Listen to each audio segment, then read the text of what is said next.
ಎಲ್ಲರಿಗೂ ನಮಸ್ಕಾರಗಳು. ದೇಶಾದ್ಯಂತ ಭಕ್ತರು ಆಳವಾದ ನಂಬಿಕೆಯನ್ನ ಹೊಂದಿರುವ ಅನೇಕ ದೇವಾಲಯಗಳು ಇವೆ ಮತ್ತು ಈ ದೇವಾಲಯಗಳಿಗೆ ಸಂಬಂಧಿಸಿದ ಪವಾಡಗಳು ಇಂದಿಗೂ ಜನರನ್ನ ಬೆರಗುಗೊಳಿಸುತ್ತೆ. ಇಂತಹ ಒಂದು ದೇವಾಲಯದ ಬಗ್ಗೆ ಈ ವಿಡಿಯೋದಲ್ಲಿ ತಿಳಿಯೋಣ. ಹಿಂದೂ ಧರ್ಮದಲ್ಲಿ ದೇವತೆಗಳಿಗೆ ಸಂಬಂಧಿಸಿದ ಹಲವಾರು ಕಥೆಗಳು ಪ್ರಚಲಿತದಲ್ಲಿದೆ ಮತ್ತು ದೇಶಾದ್ಯಂತ ವಿಜ್ಞಾನವನ್ನ ಸಹ ದಿಗ್ಭ್ರಮೆಗೊಳಿಸುವ ಪವಾಡಗಳುಳ್ಳ ಅನೇಕ ದೇವಾಲಯಗಳು ಕೂಡ ಇವೆ.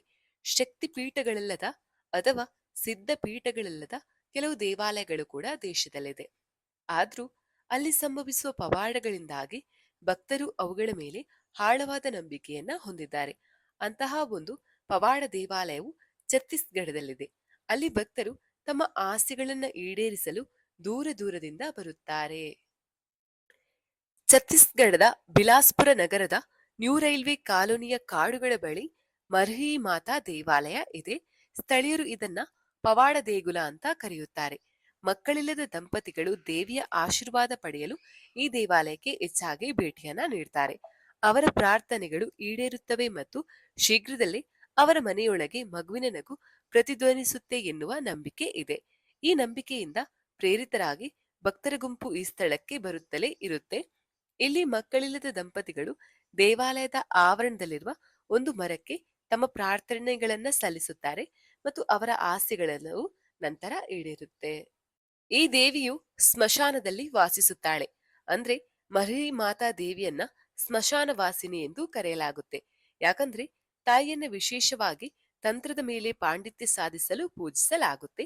ನಂಬಿಕೆಯ ಪ್ರಕಾರ ತಾಯಿಯ ದರ್ಶನವು ಅತ್ಯಂತ ಪ್ರಬಲವಾದ ತಾಂತ್ರಿಕ ಮಂತ್ರಗಳ ವಿರುದ್ಧವೂ ಪರಿಹಾರವನ್ನ ನೀಡುತ್ತದೆ ಮತ್ತು ಕಾಯಿಲೆಗಳಿಂದ ಪರಿಹಾರವನ್ನ ನೀಡುತ್ತೆ. ಮಕ್ಕಳಿಲ್ಲದ ದಂಪತಿಗಳು ತಾಯಿಗೆ ವಿಶೇಷ ಪ್ರಾರ್ಥನೆ ಸಲ್ಲಿಸಲು ದೇವಾಲಯಕ್ಕೆ ಭೇಟಿಯನ್ನ ನೀಡುತ್ತಾರೆ. ತಮ್ಮ ಬೇಡಿಕೆ ಈಡೇರಿದ ನಂತರ ಅವರು ತಮ್ಮ ಸ್ವಂತ ಇಚ್ಛೆಯಿಂದ ದಾನ ಮತ್ತು ಪೂಜೆಗಳನ್ನ ಮಾಡುತ್ತಾರೆ. ದೇವಾಲಯದ ಸಂಕೀರ್ಣದೊಳಗೆ ಒಂದು ಪ್ರಾಚೀನ ಮರ ಕೂಡ ಇದೆ. ಇದನ್ನ ಆಸೆಗಳನ್ನ ಪೂರೈಸುವ ಮರ ಅಂತ ಕರೆಯಲಾಗುತ್ತೆ. ಈ ಮರಕ್ಕೆ ಕೆಂಪು ದಾರಗಳನ್ನ ಕಟ್ಟುವ ಮೂಲಕ ಜನರು ತಮ್ಮ ಆಸೆ ಅಥವಾ ಕೋರಿಕೆಯನ್ನ ಹೇಳ್ಬಹುದು. ದೇವಾಲಯದ ಸಂಕೀರ್ಣವು ಮಾತೃದೇವಿಯ ವಿವಿಧ ರೂಪಗಳನ್ನ ಪ್ರತಿನಿಧಿಸುವ ಹಲವಾರು ಕಲ್ಲಿನ ವಿಗ್ರಹಗಳನ್ನ ಹೊಂದಿದೆ. ಆವರಣದೊಳಗೆ ಕಾಳಿ, ದುರ್ಗಾ ಮತ್ತು ಸರಸ್ವತಿ ವಿಗ್ರಹಗಳನ್ನ ಶಿವಲಿಂಗದ ಜೊತೆಗೆ ಪ್ರತಿಷ್ಠಾಪಿಸಲಾಗಿದೆ. ದೇವಾಲಯದಲ್ಲಿ ಚರಣ ಪಾದುಕೆಗಳು ಎಂದು ಕರೆಯಲ್ಪಡುವ ಹೆಜ್ಜೆ ಗುರುತುಗಳನ್ನ ಸಹ ಕಾಣಬಹುದು.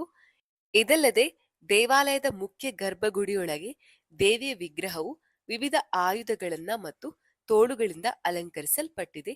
ನವರಾತ್ರಿಯ ದಿನಗಳಲ್ಲಿ ದೇವಿಯ ಆಶೀರ್ವಾದವನ್ನ ಪಡೆಯಲು ಮರ್ಹಿ ಮಾಯಿ ದೇವಾಲಯದಲ್ಲಿ ಭಕ್ತರ ಸಾಗರವೇ ಸೇರಿರುತ್ತೆ. ಸ್ಥಳೀಯ ನಿವಾಸಿಗಳ ಪ್ರಕಾರ ಈ ದೇವಾಲಯದ ಇತಿಹಾಸವು 1901ರ ಹಿಂದಿನದು ಮತ್ತು ಇಲ್ಲಿ ಪ್ರತಿಷ್ಠಾಪಿಸಲಾದ ಮಾತೃದೇವಿಯ ವಿಗ್ರಹವು ಸ್ವಯಂಭು ಅಂದ್ರೆ ಸ್ವಯಂ ಪ್ರಕಟಗೊಂಡಿದೆ ಎಂದು ನಂಬಲಾಗಿದೆ. ಈ ಮಾತೃದೇವಿಯ ವಿಗ್ರಹವು ಭೂಮಿಯನ್ನ ಛೇದಿಸಿ ಹೊರಹೊಮ್ಮಿತು ಎಂದು ಹೇಳಲಾಗುತ್ತೆ.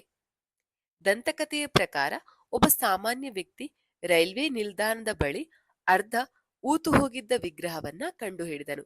ನಂತರ ನಿವೃತ್ತ ರೈಲ್ವೆ ಉದ್ಯೋಗಿ ದಿವಂಗತ ಸದಾನಂದ ಆಚಾರಿ ಅವರು ಮಾತೃದೇವಿಗೆ ಅರ್ಪಿತವಾದ ದೇವಾಲಯವನ್ನು ನಿರ್ಮಿಸಿದರು ಎನ್ನುವ ಮಾತಿದೆ.